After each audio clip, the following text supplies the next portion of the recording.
organic, unpredictable, unknown, lovely, beautiful, a sense of fulfillment. This is part of the pleasures of life and not the chores of life.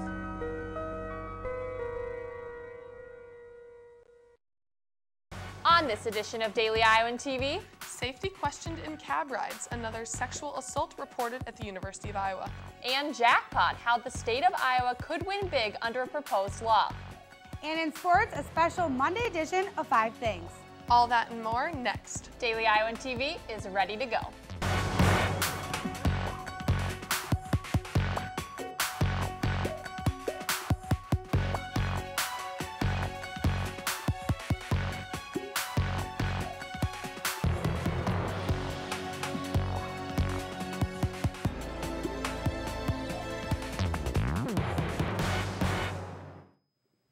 Good evening and thanks for joining us. I'm Megan Sanchez. And I'm Hannah Thompson.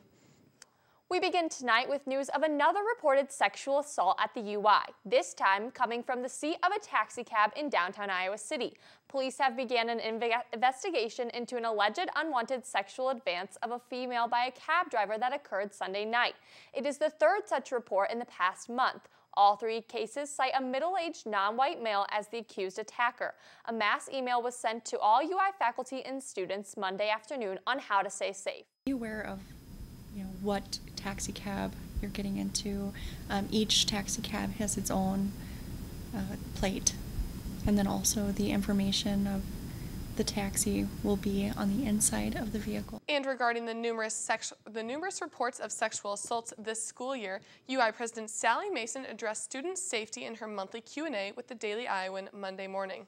I think our educational opportunities from this and our ability to better protect our students will be enhanced in the end by all of this. You can read the full interview with President Mason in tomorrow's copy of the Daily Iowan or on dailyiowan.com. Speaking of presidents, many Iowa City offices were closed today in honor of President's Day. This included the Public Library, Senior Center, and the airport, just to name a few. Although Iowa City schools were scheduled to be in session, they were closed due to the weather. This means that the district still has not had a full week of school since coming back from winter break. Police are investigating an alleged strong-armed robbery on the 200 block of Iowa Avenue early Monday morning. The victim said he was followed as he exited his apartment when a white adult male took an undisclosed amount of cash from the victim.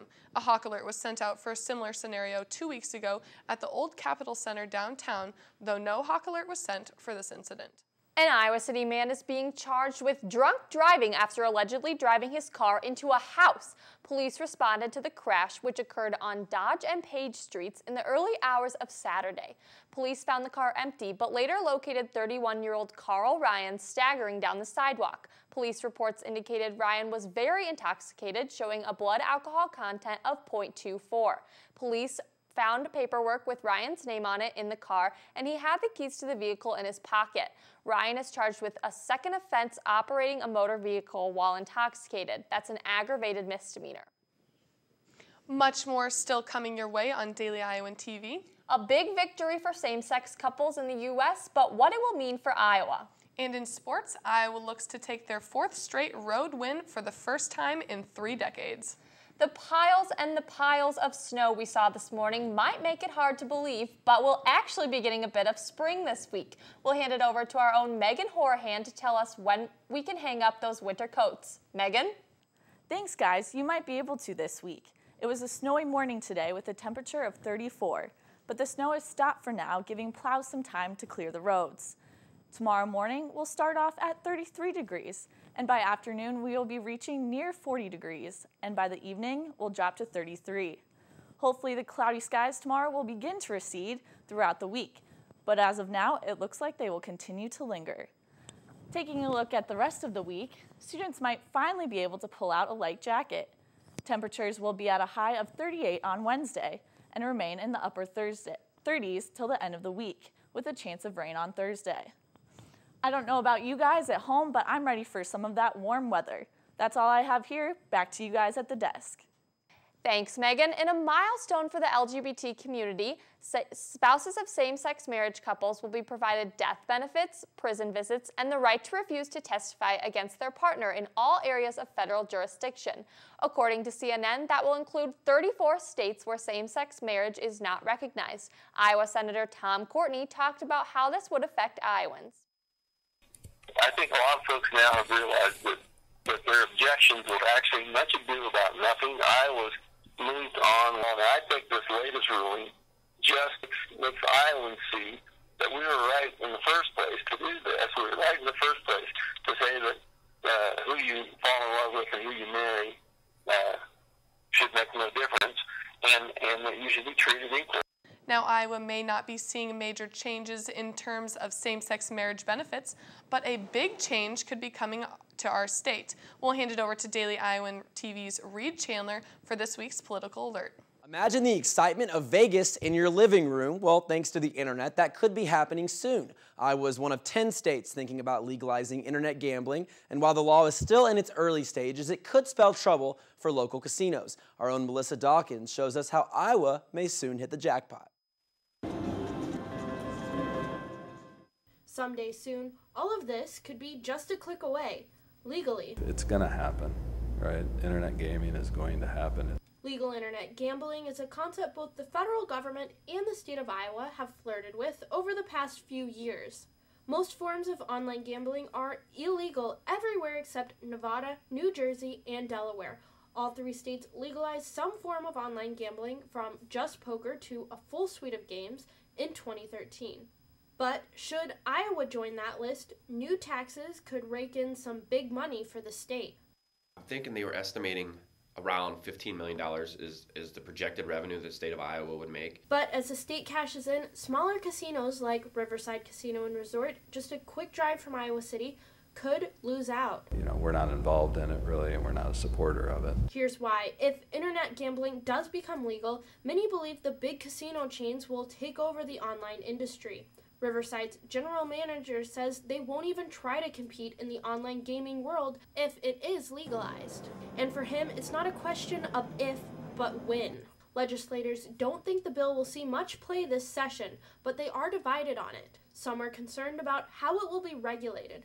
Others worry it could bring gambling addiction right to Iowans' front doors. So there's a lot of uncertainty that goes with it, making sure that someone, is of age, being 21 to gambling. Making sure that it's not using fraudulent credit card or any type of form of money to do it. So now it's a watching and waiting game for local casinos and the state of Iowa as they see how other states do with legal online gambling. Melissa Dawkins, Daily Iowan TV. Advertising for the online gaming universe is exploding across New Jersey. The industry there took more than $9.5 million in January alone, and experts say we could expect similar outcomes if online gambling comes to Iowa. Back to you. Thanks, Reed. It was a good day for Iowa basketball Sunday as they find themselves back in the Big Ten title race. We have Alyssa Bergamini and Rachel Bedell standing by in the Daily Iowan TV sports studio to preview the action Tuesday night. Ladies? Thanks for that, Megan. A lot to get to on this Monday edition of the program. Alongside Rachel Bedell, I'm Alyssa Bergamini. One of the Big Ten's best coaches in the first part of our 5-part series on the NFL Combine, all on tap tonight. But we start tonight on the court where Fran McCaffrey and company hope to tack on their 4th straight Big Ten road win Tuesday night against Indiana. That's right, Rachel. The last time Iowa was able to win 4 straight in the conference on the road, well, Roy Marble Sr. was a sophomore. That was back in 1987 in then head coach Tom Davis's first season. The Hawks made it 3 straight after coming off a road win in not-so-happy Valley and are on the road again Tuesday to take on Crean's Indiana Hoosiers. McCaffrey very confident in his team following an 82-70 win at Penn State. Tough place to play. We'll get home tonight. We'll get it figured out, put the game plan together. Our guys have shown that they can, put the game plan behind them for this one and get ready for the next one. They're very mature in that regard, and our experience will get us ready.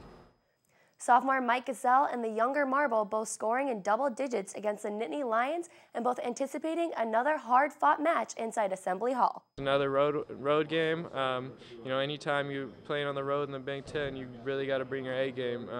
You know, it's an awesome atmosphere there at Indiana, and you know they're a very good ball club. So it's going to be another battle. Yeah, Indiana, I think it's personally one of the hardest places to play in the country.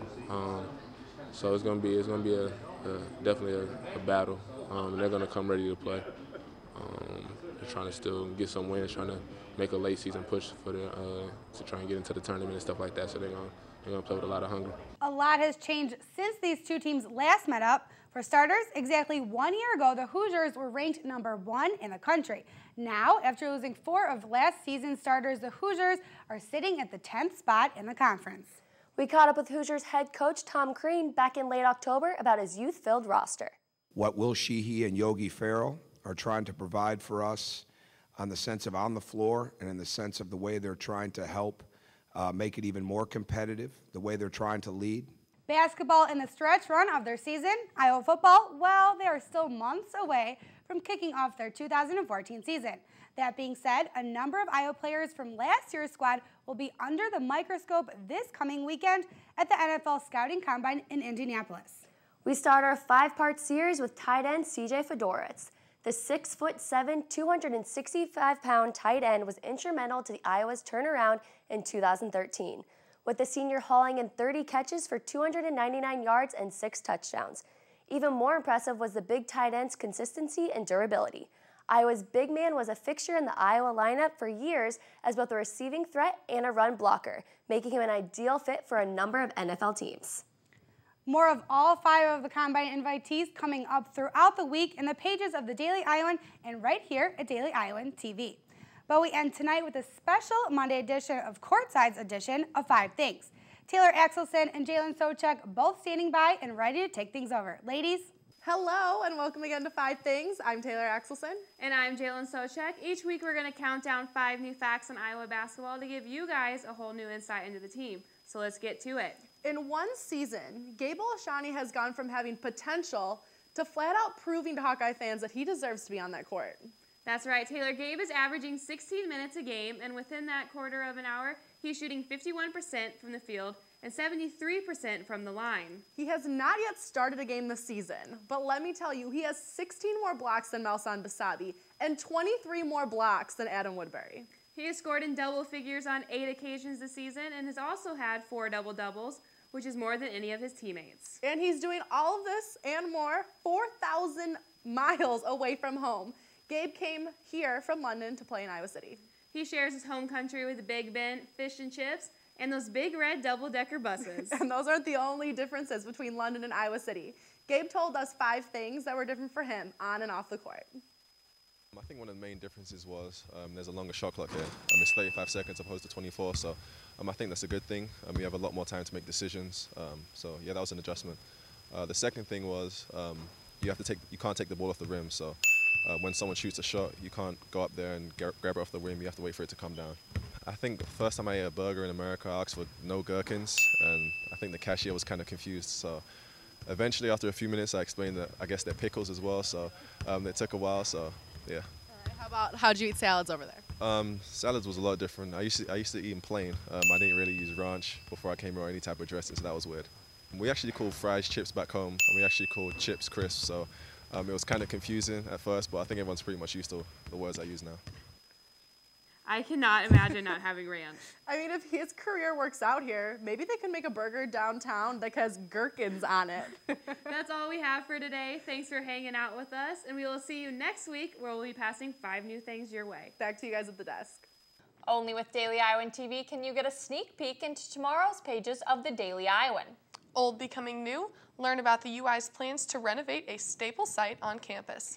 And tackling concussions head on. See what steps the Iowa football team is taking to further protect its players.